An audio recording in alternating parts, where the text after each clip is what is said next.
So to kick things off, I do start with the same boring ass question every single time. Simple introduction, man. Who are you? Little background on yourself and the band.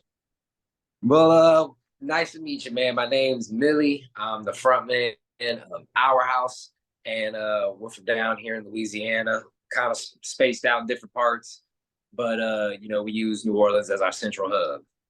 Awesome. Let's talk a little bit about the genre, right? Like I use genre with such a loose basis for anyone anyway, but like you guys really are in this kind of very unique space, right? Like Oh yeah. it's a little bit of new metal, it's a little bit of trapcore, it's everything. What was it like developing this sound? Was it a intentional thing, or was it just like this is what we fucking love and we're gonna make it work? that that's literally it. Like our house is basically like the sound in the band that we've been like waiting for somebody to tackle and somebody to do, but either the situations or the right members weren't in the band. We just felt like no one had really hit the mark yet. So when Nico reached out to start this, I was like, man, we gotta just take the biggest risk possible and let's just combine, not so that combine everything we listen to so that way, it's impossible to get boxed in. If we feel like doing a neo soul chill song, we can do it. Or, if we want to do something more heavy, we can do that too. And, with this album, we just wanted to make sure that we displayed that early on. So that way, whenever we did start, maybe down the line, we do something that's a little bit different than what our norm is. Our fans won't be abrasive to it. They'll be like, oh, that's just what they do. Right. Well, that's the thing that, like I've been doing music journalism for almost 20 years now. And, 20 years ago, when you said, oh, this band is metal, everybody knew, okay, I know what that band's going to sound like.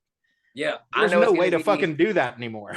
Yeah, no, yeah. Like metal has become, I feel, just kind of like in the same sense as rap. I feel like the genres have become like a middle finger to their predecessors and Yeah. the people that came before. Like they're just like, man, I'm just gonna do whatever I want and remix this formula, however. And at this point, metal is anything that gets slightly heavy now. And I think that's dope. I think that's really what the genre needs. The Yeah. people who came before, I feel like they've made the great metal. They've, made everybody who they are and laid those roots. But at this point, I feel like just like with the new metal revival that's coming, I feel like it's almost that same place that we were at in the 90s where, a lot of our parents was either like you was either the cool guys who was going with the new shit, or you was like, nah, man, it's fucking Metallica and Black Sabbath. That's it. Bro, I grew up listening to a local radio station here called Q95.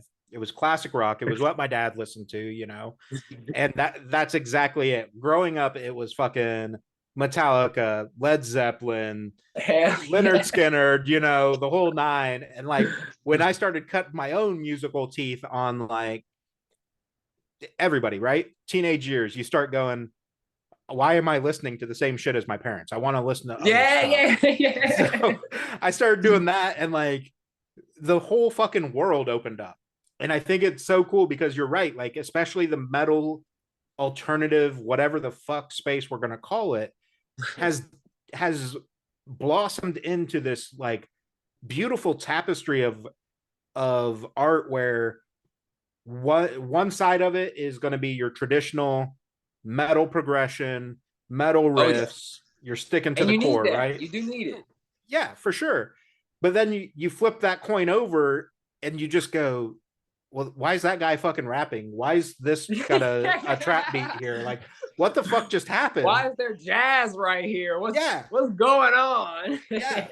But I think, the especially in this alternative space, the beautiful thing about the fans is, to your point from earlier, they're not so resistant anymore.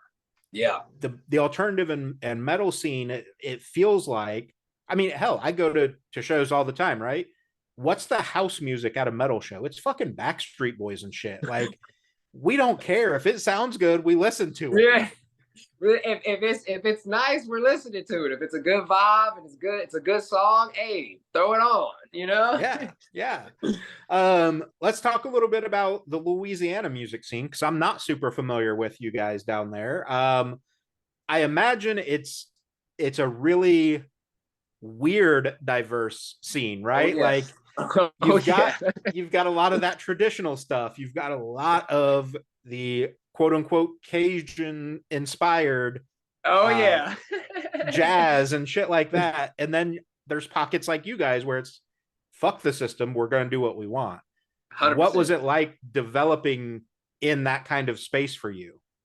So I feel like us being from Louisiana, as crazy as it is the whole sole reason Our House was like able to exist. Because down here, the same people, you know, that are listening to sludge death metal and blackened death metal, people that are just listening to just grunge metal in general down here. Because you know, bands like I Hate God reign down here, and Yeah. people always flock to that, and that is truly like the Louisiana scene. Like that's truly what I feel like our sound is.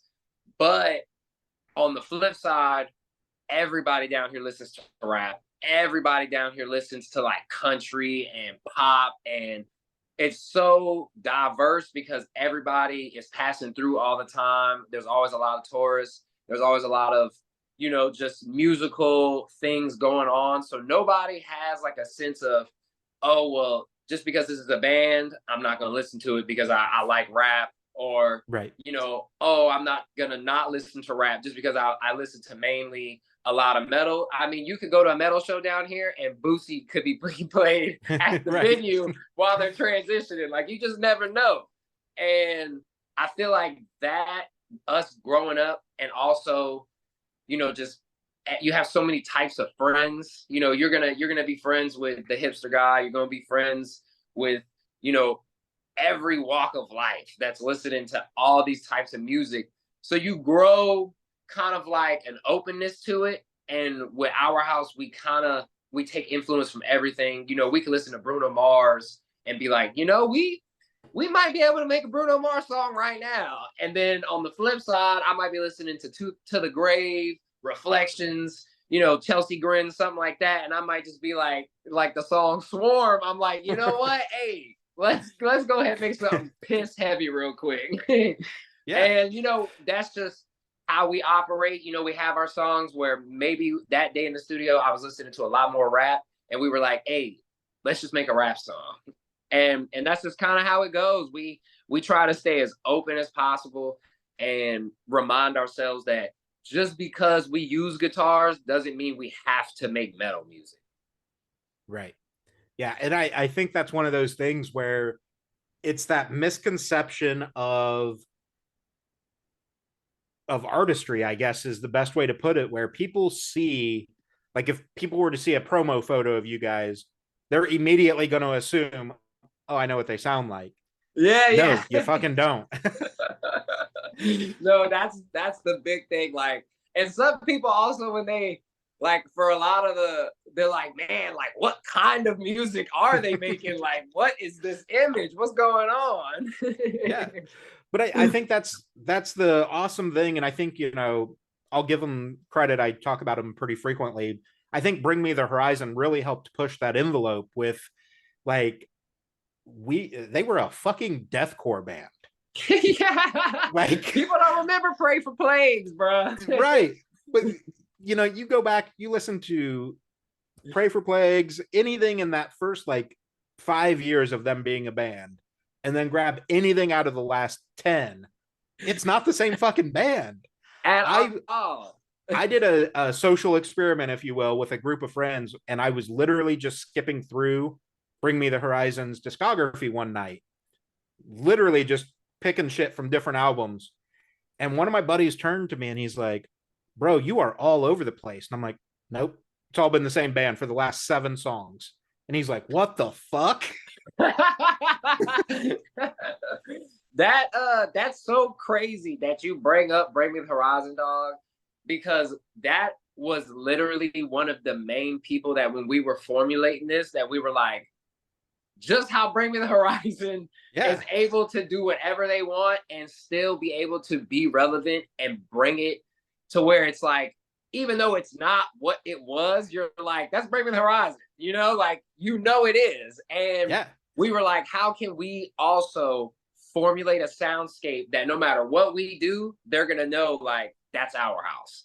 Yeah. And you know, I just think it's wild that you said that, because I'm just like, look, that's how I know we did it. Yeah. Yeah. And I think it is one of those things, you know, over the last however long week or so that Shane put you on my radar. Like, I've been skipping through your discography, listening to a bunch of different stuff, and I'm like, you know, it is all over the place in some senses, but like for the people that sit and listen to the music, it's definitely still you guys in every Yeah, single song. 100%, bro. It just gets a little bit more elevated and a little bit more confident, you know. Yeah. Yeah, for sure. Let's dive in a little bit to, you guys just announced the new album, Gold Tooth Guru, coming out November 10th. I'll do my best. I think this episode's going to go live the same day as it drops. So it'll it'll either be out the same day or the album will already be out when this goes live, but I'm going to try to get them on the same day. But talk a little bit about developing this album, especially through the pandemic and trying to figure out what life was going to look like for you guys coming through a pandemic as a young, fresh band trying to make it. So I think one thing that I think helped was that I am really close with the rap scene, and I have a lot of homies that were from that SoundCloud era that were able to find success and get on majors and really elevate off of nothing. And I was like, man, they did this off the internet. I was like, they didn't have to go do shows. I was like, there's a guy that's, you know, from our city that I'm, you know, that I know, his name's Twin Uzis. And I'm telling you, this dude literally was recording songs in his bedroom and putting them on SoundCloud. And he didn't do his first show until, I mean, he's on a major label and then selling out. And I'm like, you know, we don't have to take the original band approach of, okay, we got to hit the road. We got to do a bunch of shows. That's the only way we're going to get fans. I was like, dude, let's just work the internet. And so we were like, okay, let's do that. And I think that us doing that first and focusing on just getting the brand everywhere, to where even if you didn't know who we were, you were like, no, I've heard of them. I've seen their name somewhere. I haven't listened to them, but I definitely know of them. I was like, we can do that, and then we can worry about a label and shows. I was like, let's just focus on doing this like this, and making an image, or not even making the image, but just creating the brand itself. How do we want to market this? How do we want to, you know, merch it out? And, you know, it was developing that soundscape of, we were writing, you know, we dropped our first song, Rico, right after the pandemic, like 2021. Yeah, and August of 2021 is, according to Spotify anyway. That is the day. we had made our Instagram, you know, probably just a couple weeks prior to this, and we were like, all right, we got the songs, and mind you, everything that y'all hear, like Rico, all of that, we wrote that in studio, no demo, in a week. And then the album Go To Guru, that was completely written, no demos, in 2.5 weeks. And it's a bold move. And the way we are is, we were just like, you know, we had wrote a bunch of riffs just to kind of hear what they had wrote a bunch of riffs in a sense of like getting their writing ready and getting the vibe ready. But we knew that with the type of music we wanted to make, we were like, we're gonna have to do this in studio, because, you know, we go off of the vibe and the emotion, and we're like, if we're not jumping up and down and we're like, yo, that's the one, we're just like not satisfied. So we're like, there's no point demoing and getting a cloud in our vision. We just get in there with the producer and we're like, all right, this is what I want to do right now. Let's do it. Honestly, though, like, you know, again, I've been doing this for 20 years. And most bands, at least most of the time, are in that very structured format that you're talking about of like, okay, we're going to write instrumental, stems, and then we're going to piece together Yep. lyrics after the fact. And we're just going to kind of, for not saying that it's an inauthentic way to do it, but like we're going to manufacture the song. Hundred Whereas what, percent. yeah, Hundred whereas percent what you feels guys are talking about is forced at that point. like, right. And what you're talking about is like going in and just being like, even if you had the conceptual ideas of, okay, I know I want to talk about these topics, 100%. getting in there and then knowing like, I'm pissed off about this topic. Let's go be angry. Let's do this. Or, this is fun. Like, let's bounce, whatever. I think that's a really cool way to do it because it also translates over to the live show, right? Like, yeah, now I already 100%. know what the live energy is going to be for me because that's what we did to fucking make it. Exactly, bro. See, like you're throwing everything out there that we was really hoping to hit. Like we wrote the record like that because when we write and we're like, how is this gonna translate to as much energy as it can be on a record to like when you see it, it's just explosive and you're just like, what's going on? And when we're listening to the record, like that's how we did it. When we wrote it, we were just like, okay, I know this should go after, but this would be hype as fuck. Let's just do that. And or like if we're writing a sad song, we're like, what's gonna be a tearjerker moment? Like what is after you just heard that real shit?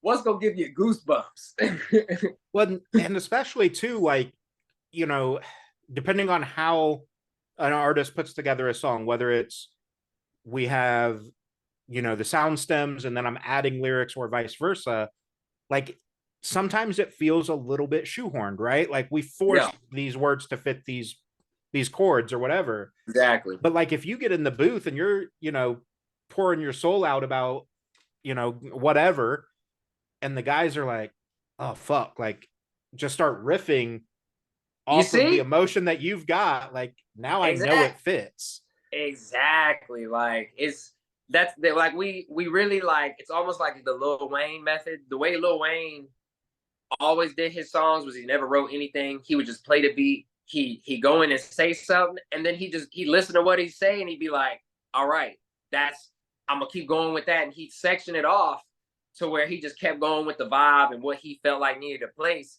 And that's kind of the same method we use, to where we're just like, whoever's vibing the most at that particular time when we start, we're like, all right, you go, you get it rolling. And then we just start bouncing off of each other. Like nobody has a set role of like, you do this, you do that. Like Maddie, one of our guitarists, he might pick up Trav's bass and just be like, dude, you should do this. And Trav's just like, yeah, dude, actually, yeah, let me do that. And even our drummer, Rob, like he's even picked up the guitar and he's like, look, this would be sick. And we're just all like that. We all are like, we don't have any type of like ego. We take every suggestion, even if we can't see the vision in it. Cause like even for body bag music, the way that riff starts, we were literally, the song wasn't even gonna start like that. It started a whole nother way. And then Nico ended up playing that riff. He was just sitting in the chair chilling. And we were like, yo, wouldn't it be full on big dick energy to just start the song off with that riff and just be as metal as possible? And then rap right after? And they were like, yo, let's fucking do it. And I think that's one of those things that, again, when you're structured and putting the song together, like I'm sure I've never went to, Berkeley or anything like that. I'm sure in musical theory classes, they teach you like, yeah, like in the first like 20 seconds of a song, you have to do these things to hook a listener. And it's like, but why? Like, bro, right? Why?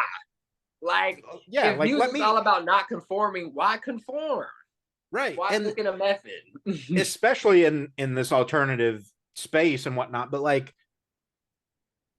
the thing with music is, and I've said this as long as I can fucking remember, like music is truly one of those things that has no language barrier, right? Like, sure, you may not know the words to a song because it's in another language, but you know how that music makes you feel. Oh yeah. Oh yeah, like Mocat Doma, I believe is their name. Bro, I fucking love them and I cannot understand a word that they're saying. Yeah.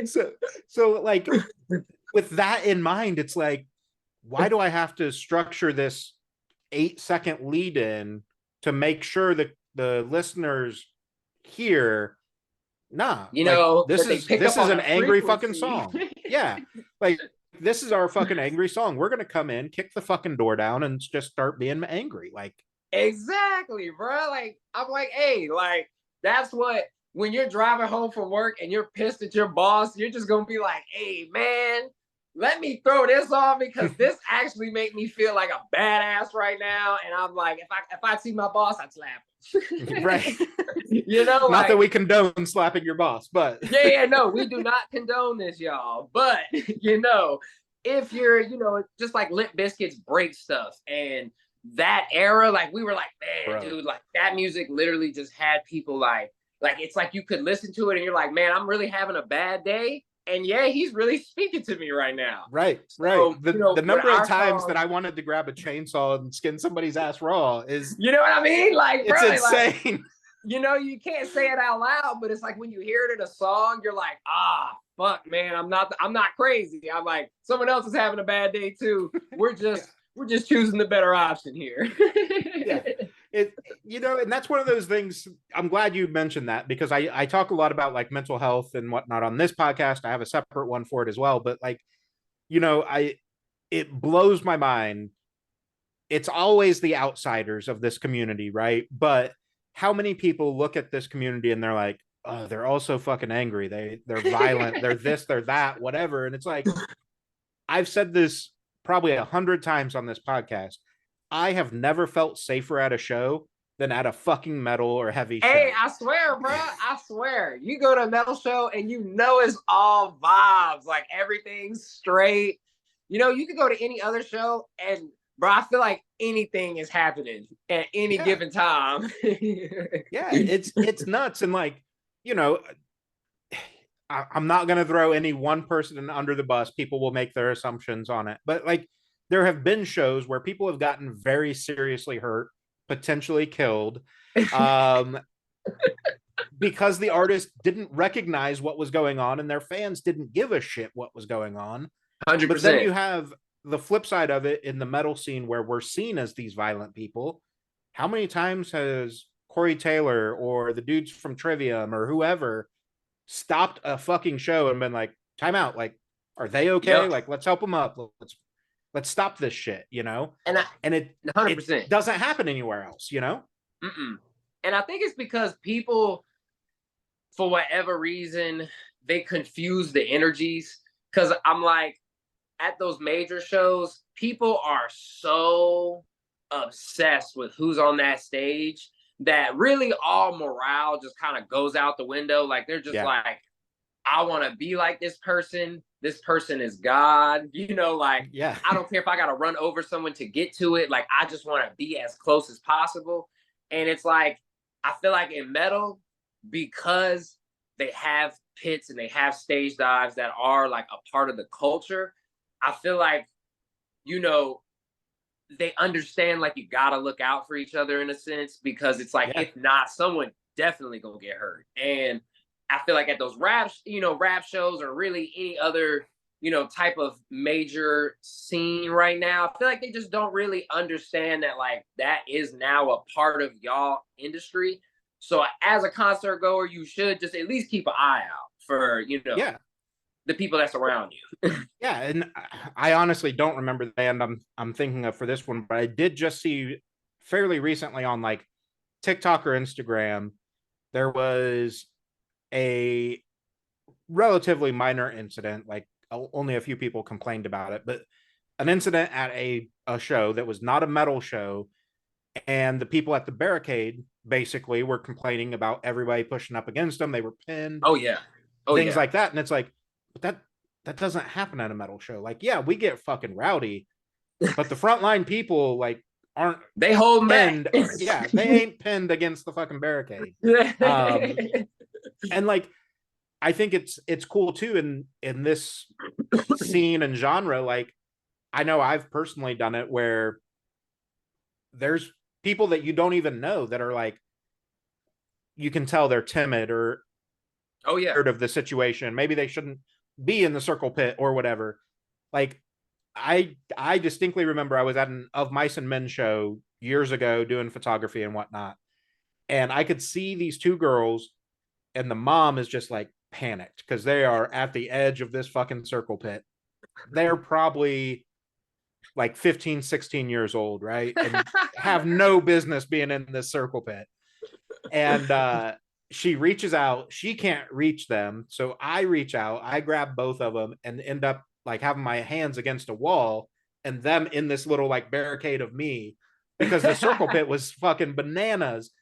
And their mom was like, thank you so much. Like I legitimately was terrified that they were going to die. Like, no, and there's always a helpful hand, like people like you that are helpful at shows. They're everywhere at metal shows. Yeah. And you know, that's one thing I am glad about, because since we do have such a heavy backing from the rap scene, our shows thus far have been pretty fucking wild. And you know, we're glad that we have the metal people in there with the etiquette to kind of guide some of the people who are, you know, maybe new to that type of thing. Because, you know, when we did our headliner, you know, a couple months back in New Orleans, it got super, super rowdy. But if you looked out, there's literally girls in the circle pit. There's girls jumping off the stage. And, you know, everybody just kept saying that even though it was a really crazy night and that, you know, it was super energetic and it was, you know, probably one of the wildest things, they were like, you always made sure to, in between sets, you was like, y'all good, y'all hydrating, y'all alive out there. And, you know, because I am a big presser on energy, so I do push a lot. But, you know, I always make sure to, you know, I'm looking at everybody. If I see that it's getting a little too crazy, you know, I'm like, you know, I start looking a little harder to make sure nobody's falling or, you know, nobody's getting hurt. And I always make sure to keep saying, like, if you see someone jump off the stage, you have to catch them. Bro, before like, every song, I preach that. Yeah, like, and I get it. It's scary, especially if it's a bigger person than you jumping off a stage. Like, it can be intimidating. But like, and this is super rare, so don't anybody take this as like this is going to happen if it does happen. But like, I would much rather break my wrist trying to catch the dude than him break his fucking neck because he hit the floor. Yeah, you know, exactly. Like, and that's super.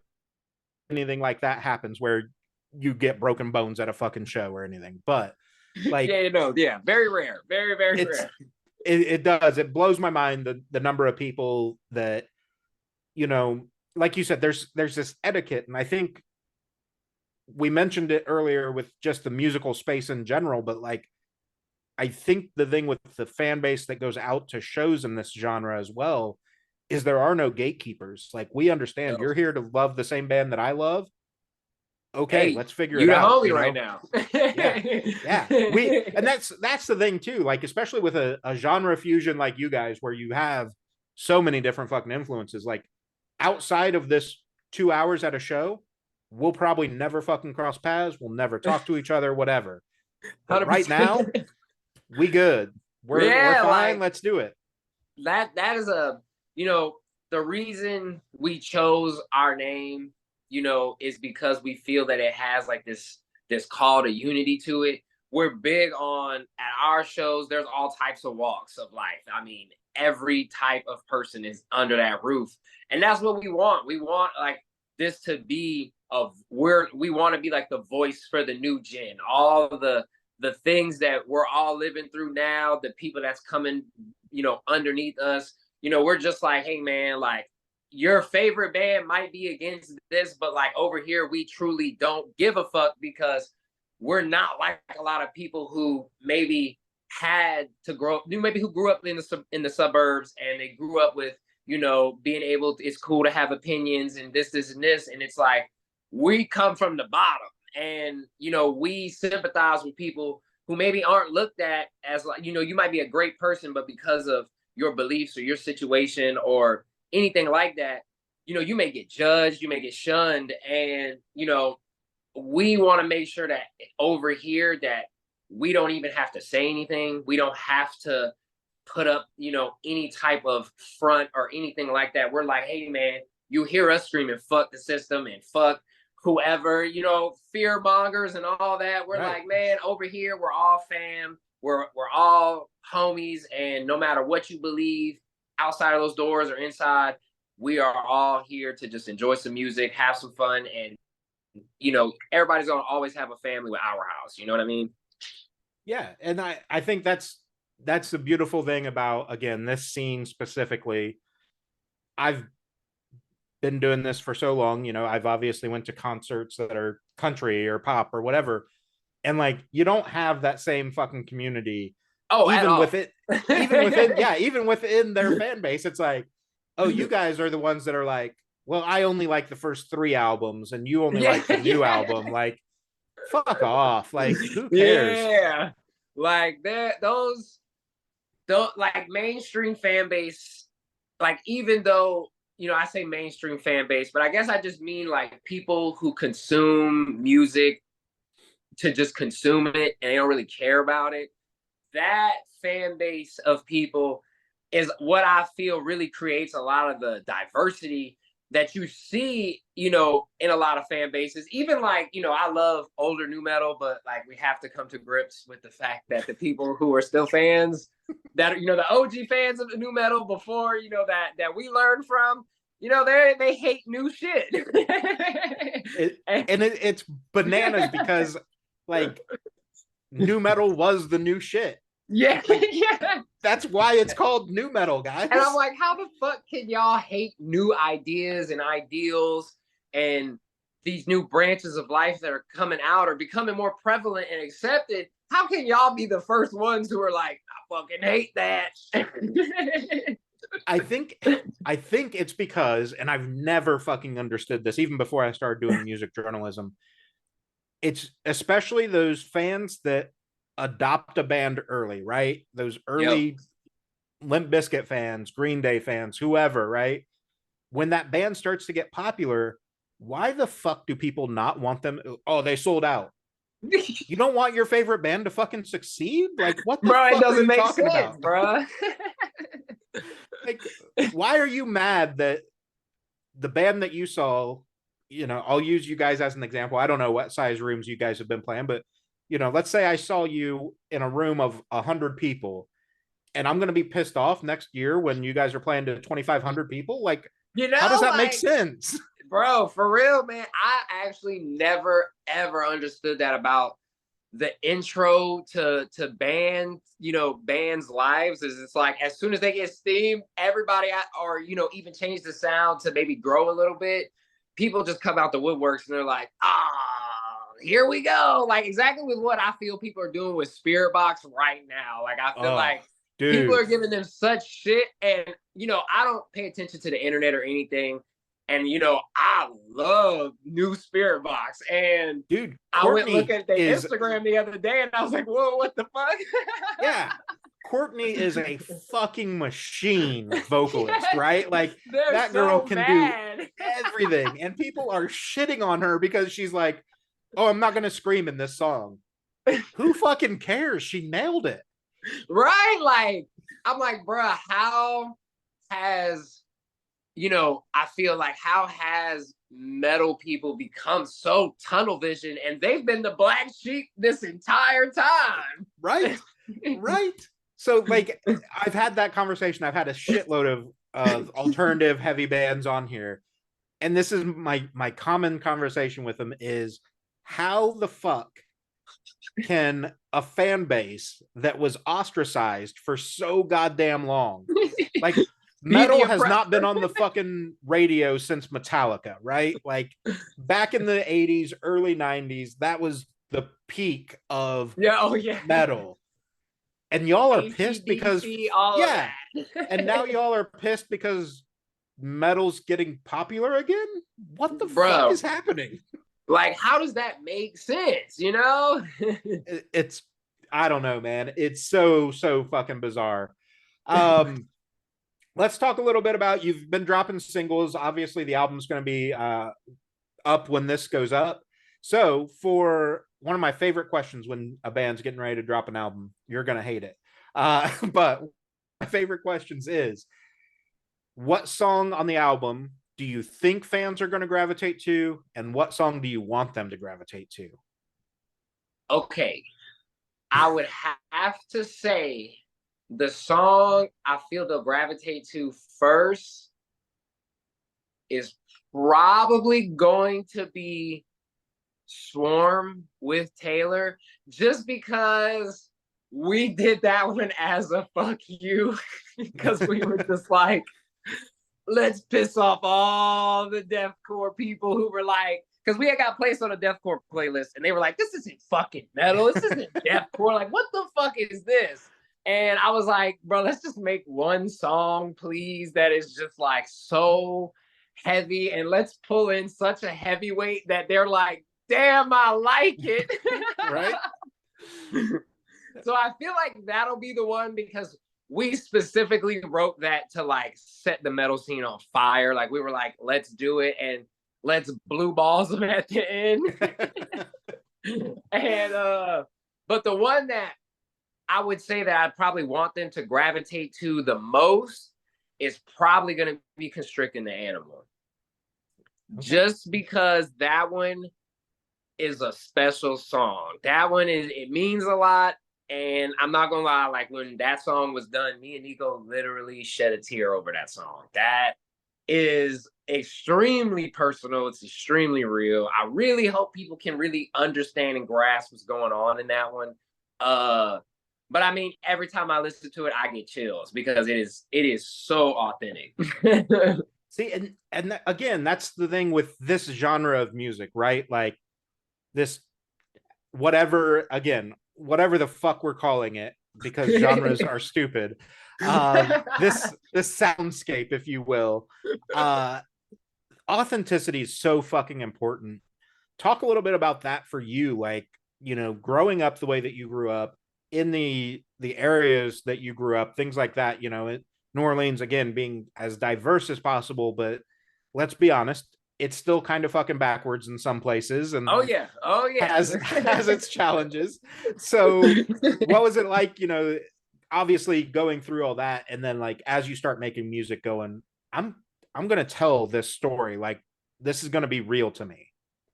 So that when we started HourHouse, we knew we wanted to do we wanted to rap, and we knew we wanted to genre blend, and we felt that it was the only way to truly tell our life story properly, because I feel, and I'm probably gonna get in trouble for saying this, but oh well, I just feel every rap metal band I've listened to, aside from a handful, and it's so gimmicky to me. And as someone who, for a time, I did listen to metal, and I was a metalhead. You know, I was really deep diving into the genre. For a bunch of years, I was completely into rap. I was, around a lot of major artists before they blew. And that's really what I know. And that is since, since I was real young, probably like 17, 18, I fully made the switch and was like, I'm just going to worry about this. Because metal, I felt, was getting way too boring. I was like, it felt like that era where everyone wanted to sound like Woe Is Me and Of Machines. I was like, oh, we're at that point where everybody wants to be the same band. So I just was like, I'm just going to not pay attention to it anymore. And I just started to, deep dive into that and focus on that. And even growing up, I've grown up in the hood. I've always been close to the hood. And it's like all these rap metal bands I hear and listen to, I'm like, bro, this shit is a gimmick. Like, you're doing this just because you can get away with it here. You know that over here, nobody's going to respect that or listen to it. And they're going to know that, like, you're just trying to profit off of something that is not even your life story. And that's why it sounds so forced a lot of the times. And with us, I was like, I'm going to be so open and so just open book about it, whether the norms of what is appropriate to say and what is okay to say. I was like, I'm going to say it. And Yeah. I'm just gonna lay it out there. And I was like, I'm gonna truly blend to where it feels like you're listening to like Lil Baby, Rilo Rodriguez, or something like that, and you're like, this is a real rapper. Like, this is someone who's actually from that shit. Like, you listen to it and you're like, there's no way he just came up with that. Like, there's no way that this is some fake thing that you listen to on a movie and you're like, okay, I'm just gonna go fabricate something. Like, you listen to it and you're like, yo, like this shit, it almost makes you feel like, you know, at certain points, like in 95 Cutthroat, like when you're listening to that, there's a point to where you're just like, you stop for a moment and you're like,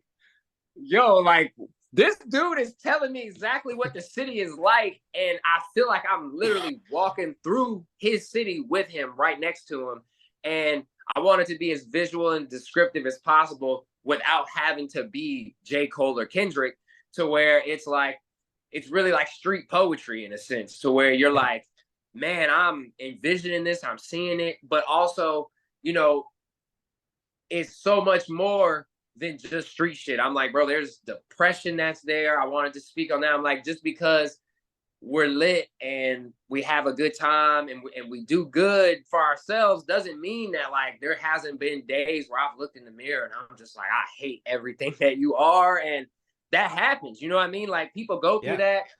The anxiety that comes with growing up the way we grew up. Like, for instance, every single time I hop in the car, it doesn't matter where I am or who I'm with, I'm going to check my mirrors every time. If I'm at stoplights, I'm looking left and right the entire time. I, you know, I just have this overwhelming sense that no matter where I go, there's some type of danger nearby. And I need to be on point and look around. And people don't talk about that. Like, that is also a part of all that shit everyone thinks is cool. Here's why it's not cool. And here's what fucks you up after a while. And you're sitting there like, how the fuck do I get away from this? Like, how do I want nothing to do with this. And the people who I feel are in rap metal now, aside from a few, putting that out there, but I feel that they just they're glorifying shit in a way that I'm like, I know you've never lived through this just by the way that you're saying it and the way that you're talking about it. We talk spicy. I talk spicy. Don't get me wrong, but it's just like, you know, when I do it, it just makes sense. And I put it on a heavy song just because I'm like, you know, that's the vibe that we're at right now.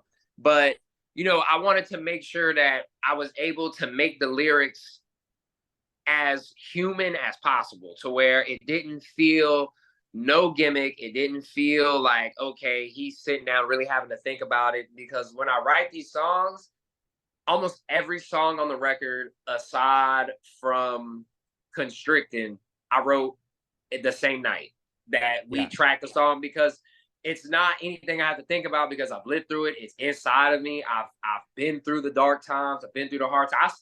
Everybody, no matter, you know what I'm saying? Everybody goes through dark times and you always gonna have hard situations pop up. And I just, you know, just like in Parasite, where I say, I'm just reminding you, don't pull the trigger. It's things like that where I'm like, bro, I've been in situations where I feel like, damn, like this is it. Like there is nothing, there's no way to come back from this. There's no way to bounce back from this. And, you know, I've surpassed everything and I've gotten to a place to where I know that no matter what I go through, that it's gonna be all right after. And I wanted to make sure to say that on record for people who's listening to this, who's gonna be like, okay, I want to use the heavy songs to drown out the bad thoughts. I wanted to make sure that we could bring it back home for them, to where they were like, hey man, don't keep it down. You know, let it out. It's okay to cry. You are not too gangster to cry. Everybody does it. And it's like, it's okay to just be human. And, you know, we feel we accomplished it. Just because, you know, we wanted to make sure being authentic to us, because this is our art, this is our music, this is our words and our stories. When people listen to this, they're going to be putting our faces to it. And we didn't grow up taught to be fake. Where we grew up, you can't be fake. You can't be inauthentic. You have to be who you are. And we would never falter in our music, to where we felt like, okay, like even, you know, if we're told like, hey, you know, maybe you should do a little radio song, like we don't get told stuff like that, because, you know, they understand and everybody understands that like you can't just be like, this is what I'm gonna be, this is what I'm gonna make. Like you just have to go off of raw emotion to get the real music. Yeah. Yeah, I love that. And I definitely think, you know, hearing that is super powerful and empowering to those that need to hear it, right? Like I've had friends and family growing up, especially, they've laid off me over the years, but you know, growing up listening to emo shit or even the heavy stuff, and why is all the music you listen to so sad or so angry and whatever? And I'm like, because it's the music that fucking makes me feel like I'm not alone. Exactly. And that's all I needed at that point. So to hear you say all that is really empowering, I think, to a lot of people as well. And we'll talk about a episode of Musicians for Mental Health with you later, Oh yeah, where let's we do can, it. you know, deep dive in some of that. But you mentioned not being told that you have to make radio songs and stuff. Obviously, we're talking about the label a little bit there. Let's talk about how fucking dope UNFD is, man. They're Like, fucking sick, man. they really are. Like, they've got such a fucking roster. They let their roster be who they are. 100%. They literally bring people in for people that don't understand like how insanely good of a label UNFD is. They bring in bands that they believe in and go, you do you, we'll figure out how to support you. Bro, It's that's not, bro, you not hit the that other on way head. around. That's literally how it goes. We chose them because we had, you know, everybody trying to snag it because they were like, oh, this is the band that's gonna be the Suicide Boys. They're gonna be the next one. We have to get on this.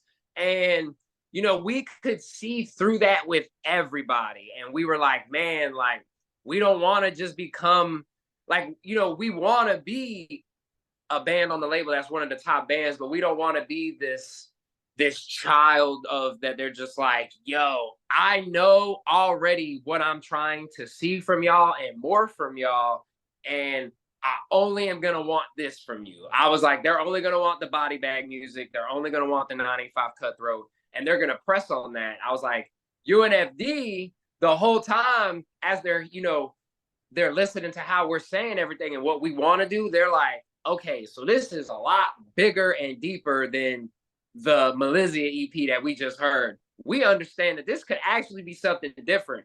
And they were like, y'all have any demos? No. Do y'all have any this? No. And they were literally like, okay, cool. Y'all go to the studio this day. Don't send us anything until y'all leave. and that's the trust, and like, especially in this music space, right? Like, we're gonna touch on a couple of the bands. I'll name drop some of the bands, right? Like, they've got fucking Era, Banks Arcade, Hollow Front, In Heart's Wake, Like Moths to Flame, Silverstein's over there now, like Thornhill. They have Mood Ring. You can't forget Mood bro. Rings on there, yeah. Like fucking Void of Vision. Yeah, bro. Like fucking Stack, bro. Like just a bunch of forward-thinking bands that I know, and I mean, you can see it happening. These are the next biggest bands. These are the next biggest bands in the genre.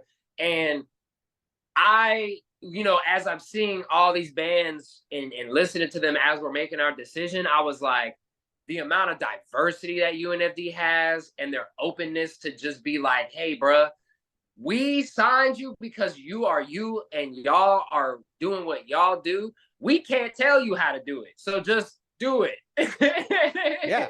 And that's what I was saying earlier about like, you guys be you, we'll figure out how to support you. Many labels, it's the reverse of, here's the tools that we have, you figure out how to use those tools. Facts. No, UNFD is, you do you, we'll make the tool that you need to do social or to do this or whatever.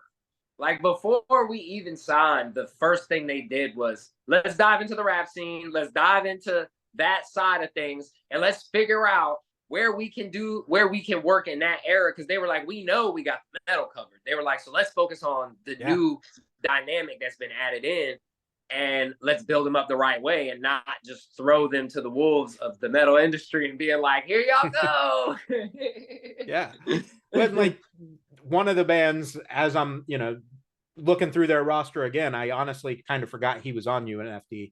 Phase One, I think, would fit in with you guys really well on like Oh yeah. that genre blending of being able to just say, I understand that metal is supposed to be this, pop punk is supposed to be this, whatever. And he goes, Yeah.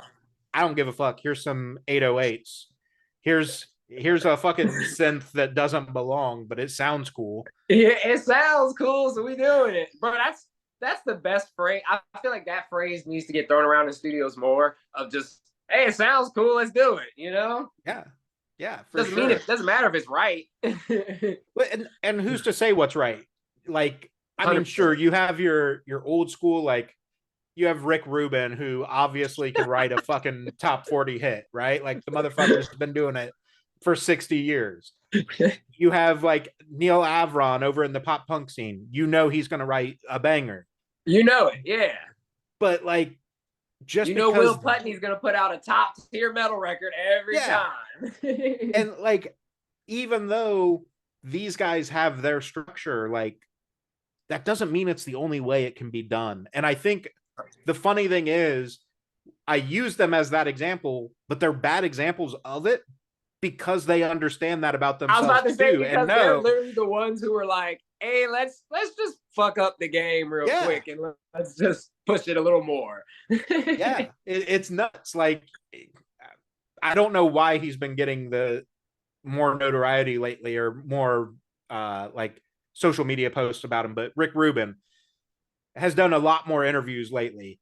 And like, I mean, obviously he's not being 100% honest, but he says that he doesn't know how to play any instruments, things like that. And it's like, this motherfucker's a mad scientist is what it is. And it's not that he doesn't know. Yeah, it's not that he doesn't know how to play all of them. He knows how to play all of them good enough to get the idea across. And then it's up to the artist to just be a pro and take it. Like, hey, now it's your turn to be the artist. And I'm just your producer. I'm just a damn good one. Yeah. It's nuts. So kind of as we transition to the end here, let's talk a little bit about the album's going to be dropping. You guys are playing a few shows locally. I don't have the dates in front of me, but you're planning some shows and things like that, right? Yes, indeed. We got a couple shows. Our first time going out of state. We did our, 2 NOLA shows this year, and we did do a Lafayette show, but we figured now, we keep getting a lot of requests to leave and go do some stuff out the state. So now we're kind of focusing on just hitting other states right now. And we got a couple on the board. We actually dropping in the next week or week and a half. Sweet. Obviously don't get in trouble with the label by telling me now. It's fine. I honestly don't think they would care, but we ain't going to go down that road. So the other thing I'd like to do, so like I said, I've been doing this a long time. I like to kind of mix it up. I refuse to sit down and think of better closing questions or transition questions. So I bought this game called Hot Takes. And it's just like fucking opinions that we're going to see if you agree, disagree, and why on some of them. Let's do it. The first one is that McDonald's is better than Burger King. All right, man. So this is crazy. This is actually like a conversation me and my girl like just had, because I am like, let's be honest, McDonald's fries are indeed top tier, but their burgers are shit. You know what I mean? Like Burger King's burgers be smacking every time. They got a little veggie patty now. Yeah. I'm like, hey, bro, like they got it going on. Chicken fries. They got the Big Boss chicken sandwiches. And it's the same price as McDonald's now. Yeah, that ain't no lie. I think, what I've always said, especially going to all the concerts that I go to and stuff, McDonald's is obviously open late or 24 hours. Oh, yeah. It's great for a 2 a.m. burger. Oh, it is. But if I want to go get food, McDonald's ain't it. I'm sorry. No, it's not it. No, like, if I'm drunk, oh yeah, McDonald's is definitely gonna hit. But if I'm like sober-minded and making good decisions, I'm like, maybe McDonald's isn't my first pick anymore. I think that's the thing. Once you hit about 13, 14 years old, it's like, all right, I ain't getting the Happy Meal anymore, so fuck it. So it's no longer happiness I'm feeling. Right. Yeah, it's insane. Let's go with just flipping through a few of them here. Yeah, why not? Fuck it.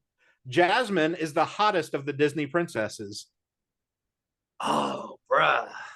Which one is Jasmine again? I like Aladdin. Aladdin. Okay, yeah, she was a rider. She was a rider, dog. Her and Mulan. You know what I'm saying? I always. So I guess I'll have to. I guess I'll have to backtrack. I'll have to say Mulan's number one. Yeah. If we're being honest, she was like ride or die. You know. Yep. Yep. I think that's like Jasmine's cool. Don't get me wrong. She's hot, whatever. Like, but if you needed some, like, and she stood up for herself in Aladdin in the movie. Yeah. But Mulan went straight. She I will fucking murder people. She judo kicking anybody that's messing with you. Yeah, she ain't playing no games, man. Let's see. Let's go with.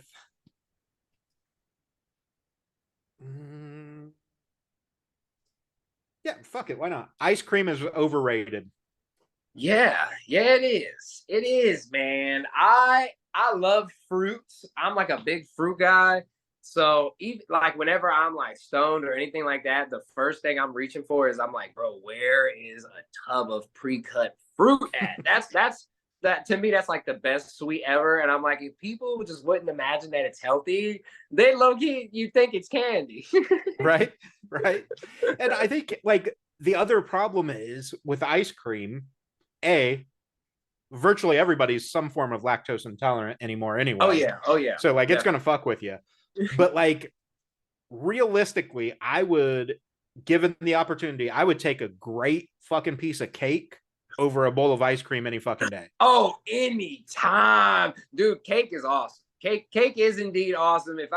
If that's the one sweet that I'm like, yeah, I'd pick out. Like I was gonna say, nobody says no to birthday cake, is all I'm saying, you know? not at all, bro. I ain't gonna, and then I love yellow cake with chocolate frosting. I'm a simple guy. Guy. Yeah. I'm down for it, man. I'm down for it. So to kind of transition to the end now after those, obviously I try to wrap up the same way every time, and that's basically by giving you the floor. I'll obviously link all the socials and stuff, but say whatever you want to say. You know, let's promote the album. Let's tell them where they can find you guys and interact online, all that fun shit. Yes, indeed. Appreciate you for having me on. You can follow us at HourHouse Band across all socials. You can look for us on YouTube, Spotify, Apple Music, anywhere you can stream music. Our new album drops November 10th. It is the craziest genre-bending album that's probably ever dropped. You'll love it or you hate it, but I think y'all all gonna love it. You know, follow us, check us out, and we definitely hope to see y'all at the show. Awesome, man. I appreciate your time, Millie. I think, like I said earlier, like the thing with you guys, especially in this space right now, is that it is that level of extreme, right? Where fuck all the rules of what this is supposed to be, because we just want to do what feels and sounds right to us.